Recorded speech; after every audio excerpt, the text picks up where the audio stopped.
Friends, good morning. आज से चैत्र नवरात्र शुरू हो रहा है, तो सबसे पहले आप लोगों को चैत्र नवरात्र की बहुत बहुत शुभकामनाएं। माँ दुर्गा सबके जीवन में सुख शांति समृद्धि लाएं, यही कामना है। और आज से मेरा 9 दिन का व्रत भी शुरू हो जाएगा। यहाँ मैं सुबह ही उठ के घर की साफ सफाई सब फिनिश कर लिया और स्नान वगैरह करके तैयार हूँ।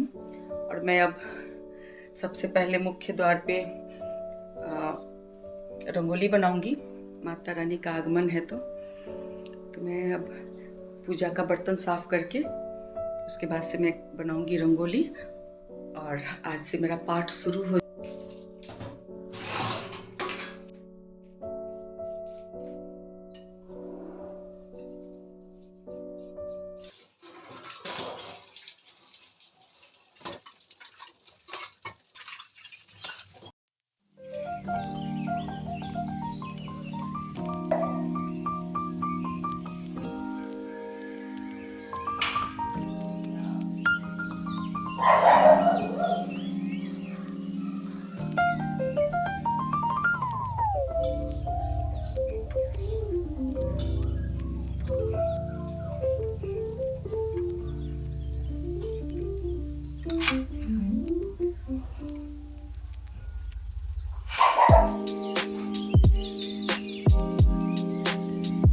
मंदिर की साफ़ सफाई करने के बाद से माता रानी का थाल को भी सजा ले रही हूँ, जिसमें हमने माता रानी का चुनरी, ड्रेस, श्रृंगार का सामान और जो भी पूजा में लगता है, लौंग, इलायची, छाक, लोहबान, गुगल, ये सारी चीज़ इकट्ठा मैं कर ले रही हूँ। उसके बाद मैं जाऊँगी मंदिर, जहाँ काली माँ का मंदिर है, वहाँ पे मैं काली माँ का पूजा करूँगी। वहीं से फूल लेकर के वापस आऊँगी तो मैं अपने घर का पूजा करूँगी।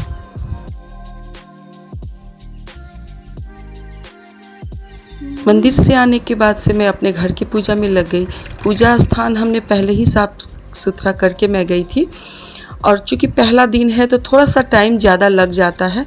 उसके बाद से फिर सेकेंड डे से नॉर्मल सा हो जाता है, उतना टाइम नहीं लगता है। तो सबसे पहले यहाँ पे हमने कलश स्थापना किया। कलश स्थापना करने के बाद से मैं माता रानी का स्नान वगैरह करवाऊंगी। उसके बाद से उनका जो विधिवत श्रृंगार होता है, जो भी हमने कपड़ा वगैरह लाया है उनके लिए, चुनरी वगैरह लाई है, वो सब पहना करके उसके बाद से जो भी सामान चढ़ता है वो सब मैं यहाँ पूजा अब शुरू करूँगी। श्रृंगार पूरा करने के बाद से मैं यहाँ पे अखंड दीप की भी तैयारी कर ली। यहाँ 9 दिन तक अखंड दीप मैं जलाऊंगी। उसके बाद से हमने पूजा किया। सारे देवी देवताओं का पूजा करने के बाद से मैं दुर्गा चालीसा, दुर्गा सप्तशती और किलक अर्गला ये सब पढ़ती हूँ। पढ़ने के बाद से मैं आरती दिखाऊंगी। उसके बाद से सारे घरों में मैं गूगल और लोहबान एक होता है, जिसका धुआं पूरे घर में कर देने से एक सकारात्मक ऊर्जा आती है, एक नेगेटिविटी ख़त्म होती है। तो वो मैं सारे घरों में धुआं करूंगी। उसके बाद से मैं पूजा समाप्त करूंगी। लगभग 11:15 हो चुके हैं, पूजा समाप्त कर लिया है मैंने। और मैं अब यहाँ आ गई हूँ अपना फलाहार बनाने के लिए। चूँकि आज बाबू भी व्रत है, पहला और अंतिम दिन बाबू रहते हैं व्रत, तो यहाँ पे मैं उनके लिए भी तैयारी कर रही हूँ। अपने लिए तो कुछ कम भी कर लो तो चल जाता है, लेकिन चूँकि बच्चे करते हैं तो थोड़ा सा व्यवस्था अच्छा से करना पड़ता है। तो यहाँ पे मैंने अभी मखाना, बादाम ये सब भून लिया है और मैं फल वगैरह लूँगी। साथ में मैं शाम के टाइम में बनाऊंगी साबूदाने की टिक्की। और यहाँ हमने लस्सी बनाया है, चूँकि बॉडी का टेम्परेचर मेंटेन रहे और गर्मी भी बढ़ गई है, तो लस्सी से थोड़ा सा डिहाइड्रेशन की समस्या नहीं रहेगी। तो यहाँ पे ये है हम लोग का आज का फलहार सुबह के टाइम का। और शाम के टाइम में मैं बनाऊंगी साबूदाने की टिक्की।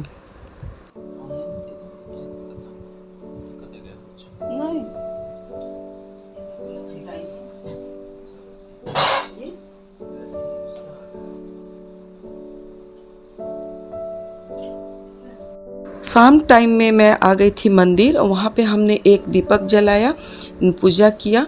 उसके बाद से मैं घर का पूजा की, घर में दीपक दिखाया, आरती दिखाया। संध्या पूजा करने के बाद से मैं आ चुकी हूँ किचन में और यहाँ मैं बना रही हूँ साबूदाने और आलू की टिक्की, जिसमें साबूदाना को हमने दिन में ही सोख करके रख दिया था, जो अच्छे तरीके से फूल सा गया है। और उसमें बॉइल्ड आलू को मैश करके कद्दूकस करके डाला है और इसमें हमने डाला है हरी मिर्च और अदरक का पेस्ट, साथ में भुना हुआ जीरा और खड़ा जीरा और धनिया पत्ता वगैरह डाल करके नमक, सेंधा नमक का प्रयोग किया है और थोड़ा थोड़ा घी लेकर के अच्छे तरीके से टिकिया को बना लिया है। और सारे टिकिया बनाने के बाद से मैं इसे थोड़ी देर के लिए रख दूँगी। जब तक ये थोड़ा देर एक साइड रख रही हूँ, दूसरी तरफ मैं यहाँ पे खटाई से अमचूर पाउडर से बना रही हूँ मीठी चटनी। बाबू को मीठी चटनी काफ़ी पसंद जाता है।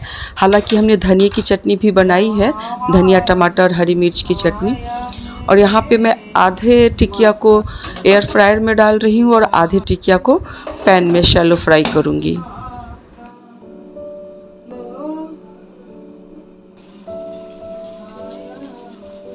चलते जाओ तुम मत। दोनों टिकिया तैयार हो चुका है, पैन में भी और एयर फ्रायर में भी। तो अब माँ बेटा अब करेंगे अपना डिनर। तो हमने पहला दिन का पूजा कुछ इस प्रकार से किया। अब मिलते हैं दूसरे दिन के पूजा में, तब तक के लिए जय माता दी।